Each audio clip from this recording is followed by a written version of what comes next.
Chapter 4. Pat Stevens stood alone at the end of the bar in the Gold Eagle Saloon with an uncorked bottle of whiskey and half-full glass in front of him. He grinned wryly as Sam and Ezra hurried in, followed by John Boyd and Mr. Winters. He lifted his glass in a mock salute and called to the bartender. "Set out 4 more glasses. These hombres will be drinking out of my bottle." Sam Salone stopped in front of him, with his elbows angled out from hairy hands that were planted on his hips. "Hell of a way for a grown man to act," he growled disgustedly. "Turning in your badge without a fight." Pat lifted his glass and drank from it as though he hadn't a care in the world. "Reckon I'll just get drunk," he murmured. "Plumb dead skunk drunk. I can do it now that I'm not sheriff anymore." His gaze challenged the worried faces of his 4 friends. "You never know what a weight that badge has been on me," he sighed. "Staying sober and setting an example for the rest of town sure has cramped my style." The bartender set out 4 more glasses and filled them from the bottle of whiskey. Each of the men took a glass and didn't say anything. They all knew Pat was talking through his hat. He never had been a drinking man. He was just pretending the sheriff's store had kept him sober, to keep them from knowing how badly he hated to give it up. Other men began drifting into the saloon. They were the friends of Pat's who had left the meeting immediately after he walked out. They glanced down at the group of 5 at the end of the bar, but remained separate from them from a feeling of decency, not wanting to intrude on the close friends at this moment. Winters watched them coming in and muttered angrily, "Dang it all, I reckon there's nobody left at the meeting by this time except Harlow and his hands and them that's beholden to 'em for loans and such. They'll vote in anybody they want for sheriff now." They would have done it anyway," Pat argued. "Harlow had the most votes there, if it came down to a showdown." "He wouldn't have," said Boyd angrily. "If everyone had known about the meeting, he just passed the word around amongst the ones he wanted to come, and not many of the rest of us heard about it in time." Pat shrugged and said mildly, "Well, I guess that's what you might call smaller politics. Important thing is, he had us outvoted. If I hadn't turned in my badge, there would have been a showdown, and those that owe Harlow money would have voted against me. A lot of 'em are my friends and wouldn't like to do it. It's easier for us to get out and let them run it their own way." "Why make it easy for them low-down coyotes?" snorted Sam. "I say you should have stood up for your rights and made 'em been counted when the voting came. That way, we'd all know who was against you and who wasn't." Pat shook his head slowly. That wouldn't have been so good. He was talking more to himself than the others. You can't blame them too much. There's less hard feelings the better. He paused and cleared his throat. "I got a feeling we're facing some bad trouble here in Powder Valley. Worst trouble that we've ever seen, maybe.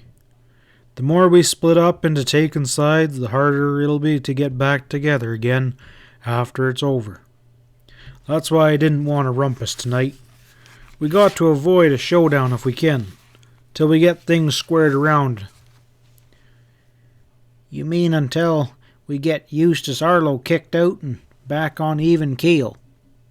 Mr. Winter said harshly. "Yeah, I guess I reckon that's what I meant." Mr. Winters reached for the bottle of whiskey. "Well, meeting's adjourned in the back room," he announced. "We better get our heads together right now and see what's what." He led the way back through a rear door, and the others followed with him with their glasses in their hands. The other men in the saloon watched them go into the back room hopefully. John Boyd, Winters, and Pat Stevens had always been leaders in the community, with Sam and Ezra backing up any play that Pat had decided upon. This conclave in the Gold Eagle was an indication to the others that the Powder Valley wasn't going to take this thing laying down, and they were heartened by this knowledge. The back room of the Gold Eagle had a round poker table reserved for the private use for the exclusive clientele when they wished to gamble undisturbed for high stakes. It was deserted tonight. Mr. Winters set Pat's bottle of whiskey on the table and then picked it up after a moment of indecision and poured himself another drink. This action in itself was an admission that the storekeeper was quite upset. He was an abstemious man, and none of the others would have known him to take 2 drinks in succession before. They all pulled chairs up to the card table and sat down. Boyd emptied his second glass and poured himself a third, and he stared at Pat and demanded, "What's this stuff Arlo's pulling about his stock being rustled? First I've heard of any such doings in the valley." Pat looked surprised. "What about it?" Winters and Boyd both spoke together, explaining the accusation the wealthy Texan had made against the sheriff. "And he ended up," Winters said bitterly, "by saying how you didn't draw no salary as sheriff, and that's why he reckoned you didn't do anything to stop his cattle being stole. That's why he offered to pay half a new sheriff's salary out of his own pocket." Pat's face tightened. He tipped up his glass and emptied it and stared down into it reflectively. "First I heard of... Wait a minute. Come to think of it, Arlo did stop me about 2 months ago and said he thought he was losing some stock. I told him to check up and let me know if it kept on. When he never said any more, I reckon he was mistaken or the stealing had stopped." "And he made it sound tonight like he was being stole poor and you wouldn't do nothing about it," Sam ejaculated. "That's a plumb lie, and I aim to meet him eat his words tonight without no seasoning on 'em." He thumped his glass down and started to push a chair back. Pat shook his head and said soberly, "Hold it, Sam. That's just what Arlo's itching for. Can't you see those waddies are lined up against the wall tonight?" "Them?" Sam snorted, his seamed face dark with anger. "I ain't scared of..." "Don't be a damn fool," advised Pat. "They're all killers, and that long-mustached one he calls Tex is a pretty bad hombre. Not like as not, they'd end up giving him my badge so he'd be able to gun down any man legal. We'd be playing right into their hands by starting any gunplay." "Wait a minute, Pat." Winters spoke carefully. "What is your opinion of Eustace Arlo?" "Well, I think he aims to end up owning Powder Valley," Pat answered quietly and without emotion. "He's playing his cards pretty careful. He's got the money, and now he's got his own sheriff. Next thing you know, he'll be owning the bank, and then you better look out. If I was him, I'd be planning on putting my own store in here and raising prices and giving a heap of credit. And then that would put you out of business." "He's already trying that," Winter said dryly. "He offered to buy me out, lock, stock, and barrel last month for half again what my store's really worth. When I told him it wasn't for sale, he just laughed and said maybe I'd be glad to sell for half his price in a few months." Pat took another drink. His bronzed face was very grave. "We're up against the worst danger Powder Valley has ever faced," he said flatly. "Worse than Judge Biffoff and his irrigation scheme, and worse even than Judge J. Worthington Prink and his bang of cutthroats from Denver. The reason that Arlo is worse, he's got all the money he needs, and he's pretty smart besides. He'll play it legal, and he ain't in a hurry. He'll eat up the ranch valley, branch by ranch, and in the end We'll all be hired hands working for him." "We'll all be eternally damned if we will," John Boyd said angrily. "Not me. There's some of us that got sense enough to stay out of debt to him." "There's other ways to get 'em, man. You owe the bank, don't you?" "Well, sure, I borrowed a little 2 years back when we had the drought, but shucks, I pay good interest, and Rude Flemings ain't going to be pressing me long to keep up the payments." "That's right. Rude won't," Pat conceded. "But supposing Rude didn't have the say no more and Harlow was running the bank?" "But he ain't." "Not yet. Nor he's not running a store in Dutch Springs yet and underselling Winters. Give him time. He's playing it slow and careful. Look how he's already spreading out from the VX ranch." "One way he isn't going to spread out is east," said Ezra suddenly, opening his mouth for the first time since he had worked and walked out of the meeting hall. "Not as long as I'm setting on that Sprangler ranch."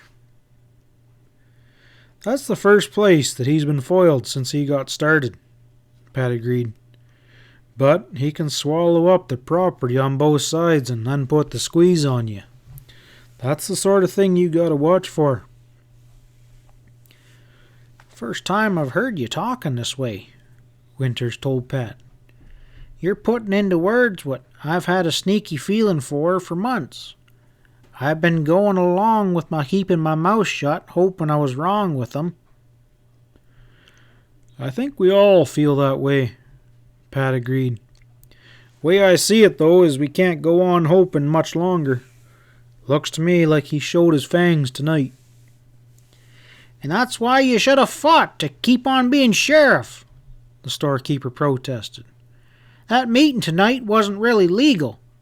We could all protest and get up a meeting of our own with more votes on our sides. Shucks," he went on excitedly. "It still ain't too late for that.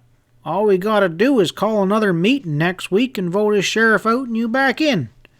We'll do it, by golly. We'll set a date and I'll start passing the word along." "No, you won't," said Pat sharply. They all looked at him in surprise. "Give him enough rope to hang himself," Pat argued slowly. "With everything going his way, he's bound to slip up, and me, I'm sort of glad to be rid of that sheriff's badge. You'd be surprised how heavy a little silver star can weigh a man down." They all looked at him in consternation, showing that none of them understood what he was trying to say. "Me, I don't think I was ever cut out for long," Pat went on blandly. "You know that, Sam, and you and Ezra. Wearing that badge, it cramped my style something awful. There's lots of things a man would like to do that a sheriff can't do." Sam's dark, ugly face began to glow exuberantly. "You mean it'd be like old times," he exulted, "when our guns was the only law we ever needed." He nodded happily. There's the ticket." "Not quite like the old times," Pat reminded him sharply. "You have Kitty and a little one on the way, and I've got Sally and Doc. Neither you or me can risk hitting the Owl Hoot Trail like we used to. We got to be a little smarter. We got to figure things out." "Best way is to have her out with Harlow fair and square," Sam muttered. "Weigh him down with lead in his guts so he wouldn't get around so good." "He doesn't pack a shooting iron," Pat reminded Sam. "Killing Harlow would be murder, and you wouldn't like iron bars separating you and Kitty, not with that baby do." Ezra began to smile. It was a torturous, terrifying process. It brought the long, jagged scar of his face into bold relief and made him more hideously ugly than before. "I ain't worrying about no woman, and there sure ain't no woman worrying about me. Looks like I'm the one to be calling his hand." "Oh, don't be getting fool ideas," Pat chided him. You're hard to kill, but you never was worth a hoot when it come to gunplay. That long-horned gun jasper would shoot you down before you made a play. No, he shook his head decisively. We gotta play this smart and take our time. I got a feeling Mr. Eustace Harlow is bound to overstretch himself if we just let him. When he does, I won't be tied down with no sheriff's badge, and I'll look to you and Sam to back my play. But I aim to do some nosing about. He broke off as a sharp rap sounded on the door and then swung open. Pete came in and closed the door behind him. The oldest and most trustworthy of the hands of the Lazy Mire, Pete had worked for Pat Stevens going on for 5 years. He was a stocky, blond lad of about 30 who always spoke in monosyllables and never wasted his breath if a nod or shake of his head could do just as well. Right now, Pete was excited. He and the other 2 lazy mare hands had ridden in to the meeting with Ezra and sat in the back of the hall speechless when their employer turned over his badge to Harlow. They had left the meeting with the rest of Pat's loyal friends and had been drinking in the Gold Eagle ever since. A lot of drinks had loosened Pete's tongue, and he stood with his back against the closed door and blurted out, "I reckon you ought to know that they're looking for Ezra outside." "Who's looking for him?" said Pat sharply. "The new sheriff." "Who's the new sheriff?" Pat went on patiently. "The thin guy from Texas. Reckon they call him Triple." "That's him with the 2 guns and the mustache," John Boyd put in. "What's he want with Ezra?" Pat probed. "I don't know, heard some talk about arresting him." "What for?" Pete shook his head. "Didn't say." "Where's this Triple now?" "Out front with Harlow." Pete jerked his head towards the door through which he had entered. There was silence in the back room. Pat reached for the whiskey and put it to his mouth. It was purely a reflex action while his mind took in the import of Pete's news. Ezra sat very still, with his big mouth hanging half open, a look of childlike consternation on his red whiskered face. Boyd and Winters watched Pat to see how he would react. Sam Salone was the first one to speak. He stood up, and his right calloused hand caressed the gun butt on his hip. "Reckon maybe I ought to take a hand," he murmured. "Anyone wanting to arrest Ezra." Pat put the bottle down with a loud thump. "No, Sam, that's the wrong play." "Is it?" Sam's dark face was expressionless. "We're cooped up here with the only way out through the front. I'll go out first and see that no one stops us." Pat got up and he said in a harder voice, "You gotta think of Kitty and your job." Sam's upper lip curled away from his teeth. "I'm the only one hereabouts packing a gun," he pointed out as though that automatically sounded everything. "That's what they want," Pat reminded him angrily. "You'll get you and Ezra both killed if you start something. Then there's 2 less of us against Harlow." "Maybe somebody else might get killed instead of us," Sam said in a gentle, terribly remote voice. "I ain't been hitched up to Kitty so long as you have to Sally, Pat, and I reckon I ain't got plumb softened up yet. You coming behind me, Ezra?" "Sure thing," Ezra said happily again. He heaved his huge body out of his chair and looked around for a weapon. He picked up the chair and studied it thoughtfully, then smashed it down on the corner of the table and wrenched a leg loose. "You 2 crazy galoots!" Pat kicked the chair back and leapt to his feet. "I can't let you do it. You're letting them choose the time and the place. You won't be any good to Powder Valley being dead." "I reckon it ain't you that's doing the deciding," said Sam coldly. "I got 6 slugs that say—" Pat took one long step forward and swung his right fist up from the floor at the same time. It cracked solidly against the side of Sam's jaw and sent the smaller man to the floor. Ezra stared down at his fallen partner stupidly, while Pat leaned over him and jerked the gun from Sam's holster. "You oughtn't to have hit Sam," Ezra began in a troubled voice. "Dang it, Pat." Pat straightened up with Sam's gun in his hand. His gray eyes were bleak and he was breathing hard, and he said, "Put that chair down, Ezra." John Boyd started to interfere, and he took a step forward. "What's gotten into you, Pat? What in tarnation?" "I'm taking Ezra out to the sheriff," said Pat thinly. "Put it down, Ezra, before I have to shoot it out of your hand. You're going out quiet." Ezra blinked his one good eye, and it looked for a moment as though it was misted over with tears. He said sadly, "I sure never thought." "To hell with whatever you ever thought," raged Pat. "Open the door, Pete." Pete opened the door. "Come on, move on out." Pat gestured Ezra towards the door leading out into the saloon. Ezra dropped his improvised weapon. He stood for a moment with his great arms swinging laxly by his side, and then he hung his head and went out in front of Pat. The saloon was full of men, and of loud talk.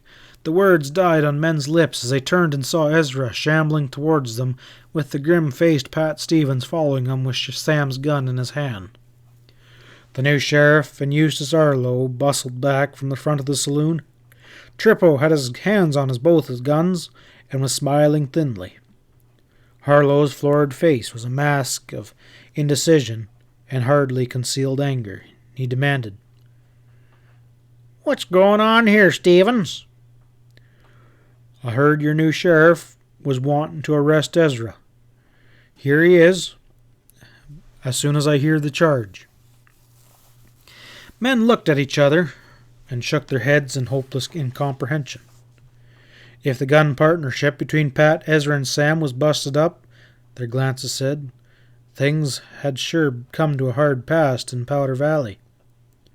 Trippo looked at Harlow and shrugged. He drawled, "Well, thanks for your help, Stevens. I'm locking Ezra up for rustling." "Who made the charge?" Pat asked. "I did," Harlow said blandly. "I'm ready to swear a dozen head of my purebred heifers are in Ezra's pastures right now." Pat nodded. His face was expressionless, as though it was carved from granite. "Here's your prisoner, Sheriff." Ezra stood motionless with his head hanging. He was completely dazed, as though robbed of all will of his own. He submitted wordlessly when Trippo took him by the arm and led him out the door towards the jail. "Well, that was mighty handsome of you, Stevens," Harlow said expansively. "I'm willing to admit I misjudged you. Frankly, I didn't make my charge against Ezra while you were still sheriff because I feared your loyalty towards an old friend might be stronger than your sense of duty. I reckon I owe you an apology, and I'll buy you a drink." "That'll be fine," Pat said tonelessly. He turned to the bar with Harlow. "You others come on too," Harlow called jovially to Boyd, Winters, and Pete, who had come out of the back room. "I'm setting up the drinks." Why, no," said John Boyd thoughtfully. "I've always been a bit choosy with whom I drink." He looked at Pat as he said it, and then turned back to Sam Sloane, who was beginning to come around. Winters and Pete followed him, stone-faced, not looking at Pat. Harlow laughed heartily as they went out. "Oh, men like that, they always carry a grudge, huh?" He nudged Pat. "Well, I'm glad to see you got better sense." Pat replied, "Thanks." He accepted a drink from Harlow, then lifted it to his lips. End of chapter 4.